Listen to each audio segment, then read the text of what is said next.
Every time you click a button, swipe a screen, or send a message, you're interacting with this massive, hidden digital world. So today, we're going to pull back the curtain on cybersecurity. We'll explore the constant battle that's being fought over your data, and we'll introduce you to the unexpected heroes on the front lines, ethical hackers. So let's just start with this question, right? How secure is your digital life, really? I mean, think about it. Your bank account, your social media, pretty much your entire life is online. So how sure are you that it's all locked down? This isn't just some techie question, it's a deeply personal one. And here's the thing, our world runs on data now, so understanding how to protect that world and your little corner of it isn't just for the experts in the server room anymore. Nope, it's become an absolutely essential skill for every single one of us. So, to get you there, we've got a pretty clear plan. First, we'll get the lay of the land on the digital battlefield. Then we'll meet the good guys and the bad guys. We're going to dissect what an attack actually looks like, explore our digital defenses, and then, the best part, we'll arm you with your very own digital self-defense guide. Okay, first up, the digital battlefield. Try to picture the internet not just as a bunch of websites, but as this huge, sprawling territory. Every single second, there's a silent global conflict going on, a battle between those trying to break in and those working to keep our digital lives safe. At its heart, cybersecurity is all about defense. But it's so much more than just stopping attacks as they happen. It's this massive, proactive effort to protect everything, from the phone in your hand to the huge global servers that power our economies, from anyone with bad intentions. So, who are the people actually playing this digital game? The word hacker probably conjures up a very specific image, right? But the reality? Well, it's a lot more complicated. In this story, they're both the villains and the heroes. And this slide just lays it out perfectly. On one side, you have the malicious hacker. They're breaking in for money, for chaos, for theft. But on the other side, you've got an ethical hacker using the exact same skills, but they have permission and their goal is to find the weaknesses before the bad guys do. It's the same set of tools, just a totally different reason for using them. So this is our hero's official job title. Ethical hacking, or as it's often called, penetration testing, is all about thinking like the attacker.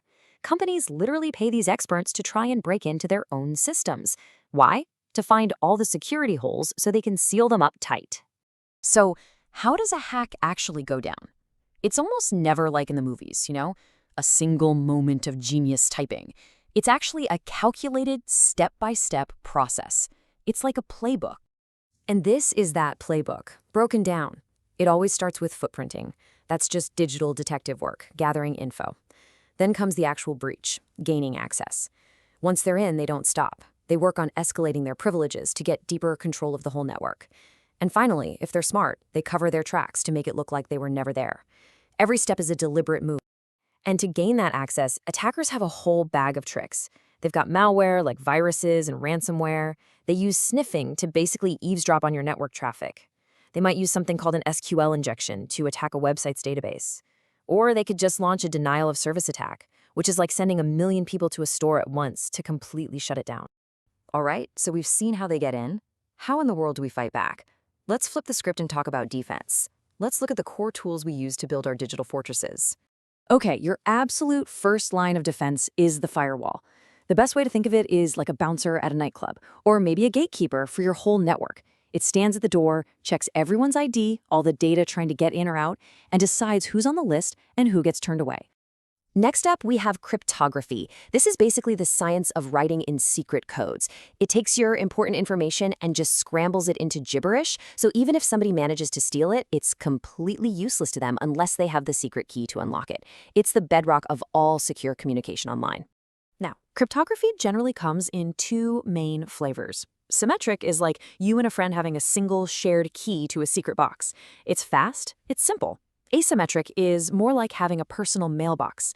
Anyone can drop a letter in through the slot, that's the public key, but only you have the private key to actually open the box and read your mail. That's what makes things like online banking and shopping so secure. So what happens if a bad guy sneaks past the firewall? Well, that's where an intrusion detection system, or IDS, comes into play. You can just think of it as a digital burglar alarm. It's not necessarily going to stop the intruder, but it's going to start blaring the sirens to let everyone know there's a problem, and fast. So, we've looked at the battlefield, the players, the tools of attack and defense. But now we get to the most important part. what does all this mean for you? Let's talk about how you can become a much, much harder target. I want you to really let this number sink in for a second. 95%. That's how many cybersecurity breaches are caused by a simple mistake, by human error. Now, that sounds pretty scary, right? But it's also incredibly empowering. It means the single biggest factor in your own security is you. And this right here is where you have the most direct control. Good digital hygiene is your best shield. That means long, complicated passwords. It means using a different one for every single account. And please, wherever it is offered, turn on multi-factor authentication. It is one of the most powerful defenses you have. At the end of the day, it really all comes down to these two concepts. Authentication is just proving you are who you say you are. That's like showing your ID. Authorization is about what you're allowed to do once you're inside.